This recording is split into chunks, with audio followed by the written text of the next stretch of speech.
guys, what's up? So, in one of my other previous videos, I thought I was having some possible hydrolock issues with the injector, and I'm not 100% sure now if that's actually the problem. I'm thinking I might be having starter heat soak too. I don't know.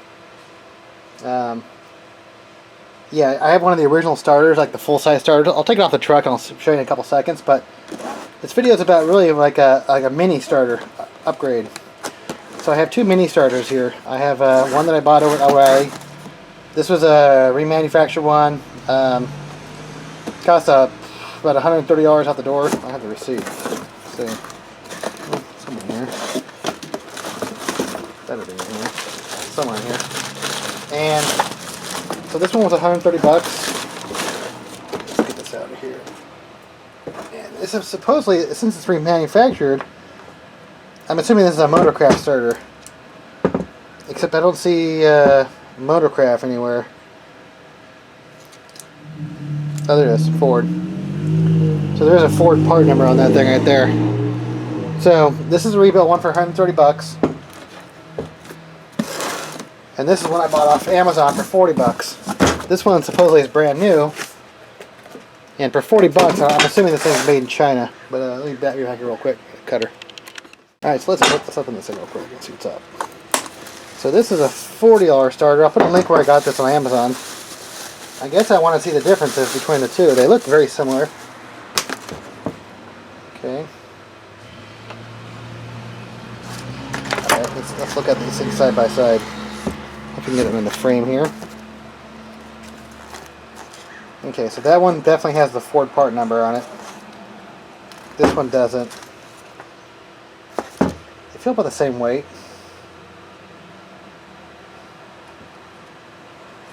Let's see. The relays are a little bit different. This one is like a painted metal. This one's zinc coated, it looks like. Let's see here.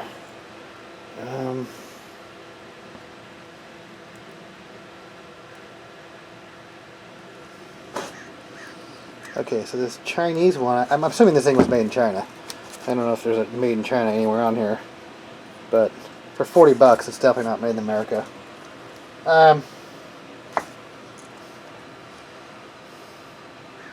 Let's look at the difference here on the tips. I want to make sure I got the right starter, so let's see. Okay.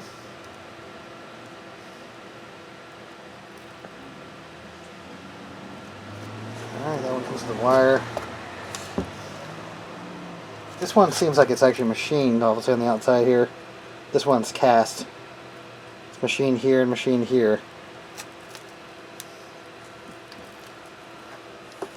Alright, let's take a look. I mean, that looks similar. Everything looks like, well, this doesn't have this where it comes together, where they bring the metal together. This is a single piece cylinder here, it looks like. I don't see, well, it could be it's probably welded. Yeah, okay, there it is. There's the seam right there, you just can't see it. So it does have the same seam back there. This one's just basically like filled in. So, alright, well this one was 130, this one was 40, so I'll try the Chinese starter. See what happens. And if this thing sucks and fails, I'll go back out and I'll take this one back. Because I think I also have an alternator problem. I'll do another video on that. Because I'm still running my junkyard alternator, 3G conversion. And originally my voltage was around 14.4 to 14.2. And now it's getting down to like 13.6, 13.8. So either I have a short in the system, or the alternator's going out. The alternator is actually kind of making some funny noise internally. So I don't know exactly what's going on there, but I got to do that too. I got to look at that.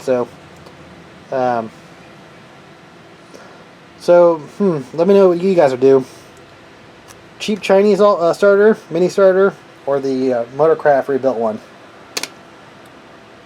This one has a lifetime warranty, so pretty much when I get stuff like this, I get lifetime warranty. Like the alternator, especially, not really so much the starter, but the alternator. I definitely usually get a lifetime warranty because those things fail me a lot. What else was I going to say? This is, Oh yeah, this one, if I go with this one, I get my old starter back. This one requires a core charge, so I gotta take my starter in. So, yeah, I get my old starter in case this thing fails, I can just throw my other starter in there. The wiring's a little bit different, but it's just a matter of moving wires around. So it's pretty basic. Yeah, they feel about the same weight. Well, maybe the Motorcraft feels a little bit heavier. Alright guys, let me take off the other starter, and I'll give you a video under the truck and we'll see what's up. Alright guys, so that's my original starter. That's like the old style starter right there. So I got my positive cable right there. It's a little rusty. Actually, this is actually pretty new. It's probably about a year old. So I actually don't know if this thing's getting hit with heat soak or what the deal is. It just doesn't seem like when the car is really warm, it just feels like it doesn't have any power to kick over. And I know my battery's charged, so no idea what's happening there. But these are my transmission cooler lines here. I do have an oil leak somewhere. I think it might be coming from one of the valve covers or my rear main. It's a leak, but yeah, some of these are my long tube headers right there. But I also have it open up the vent, so it's not keeping hot air in there so much. But I mean, the Mini Tortor definitely has more torque though. You know, it's a gear reduction starter, so this is not really a high compression engine, so I purposely didn't do high compression because I wanted to run 87 octane gas. All right, I'll be back. All right, guys. So here's the original style starters that were in the early Fords, the Windsors, and a lot of the other Fords. So wait, I just help you.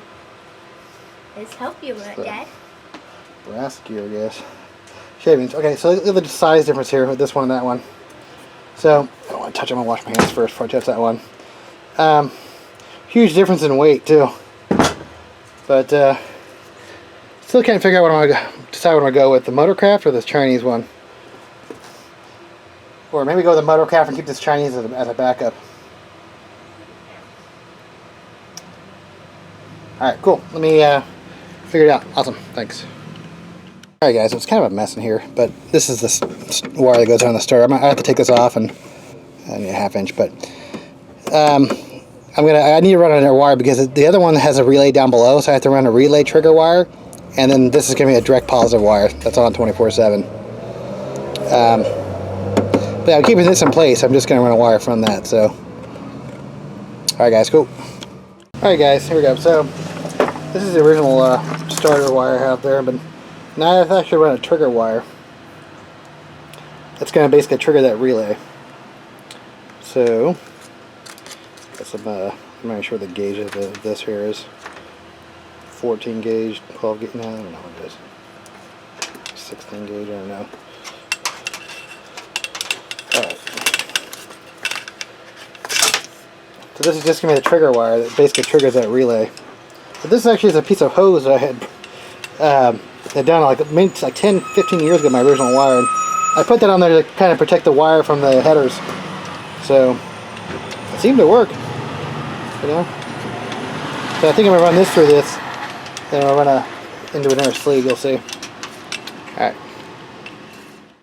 Alright guys, so anytime you're doing this stuff, regardless, but especially if you're running a 4x4, you need to solder and shrink wrap everything. Because you can easily get these things pulled out. You know what I mean? Like when you're off-roading, there's so much strain and stress on the car, and it's bending, and that you can pull. I've yanked wires out before, like starter ignition wires, and just, you know, and you're trying to troubleshoot and try to figure out what's happening. So easier just to do that now. I'm gonna shrink wrap this right here.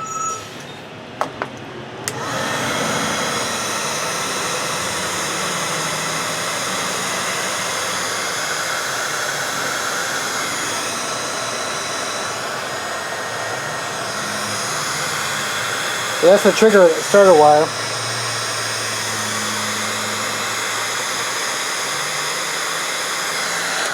Okay, so I decided to go with the Chinese starter because that way I get to keep my old core, so I can keep this with me if I want to. The thing with the Motorcraft, even though the original parts are Motorcraft, I don't know, like the internal. So the original stator and probably rotor are probably Motorcraft. I don't know if they're American made or not, but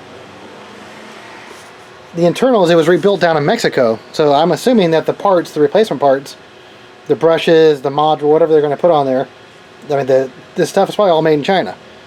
So they rebuilt it probably with Chinese components, you know, to save cost.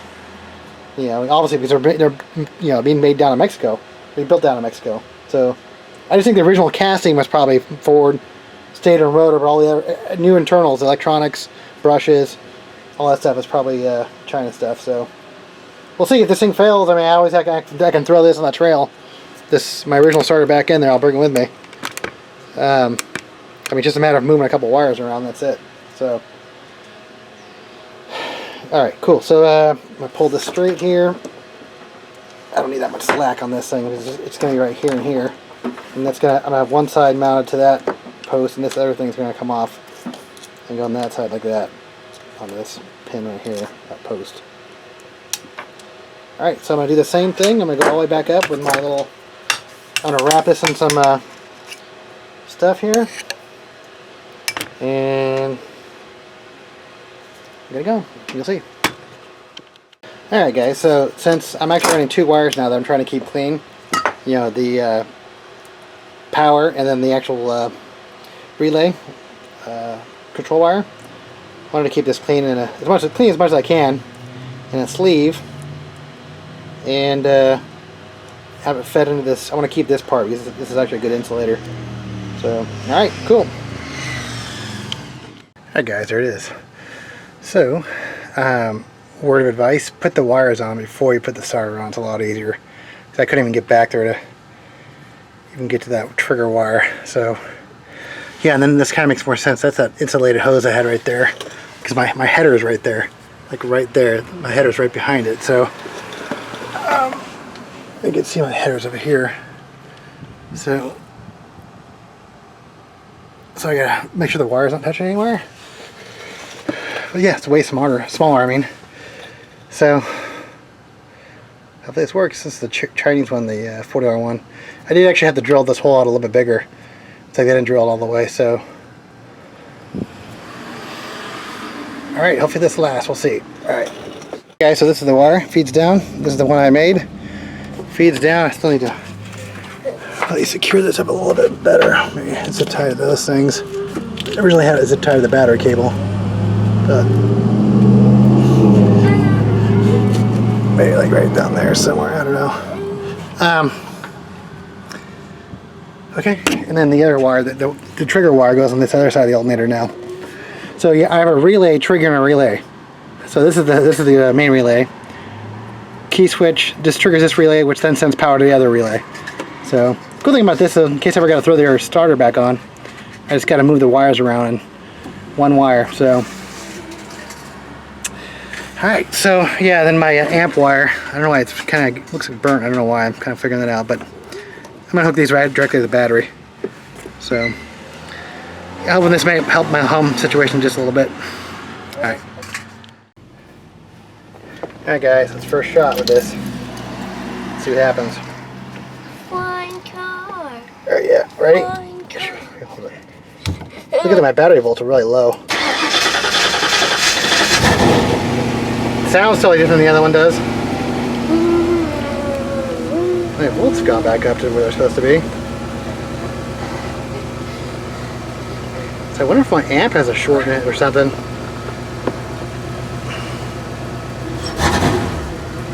Also, my amp has a short. Yeah, my amp was, remember this, like earlier this morning before I took the amp off, it was, signal's down like 13 volts, 13.8, you know, which is early, this is where it's at. Okay, cool. We're ready to roll. Yeah, the sound was totally different with the new starter.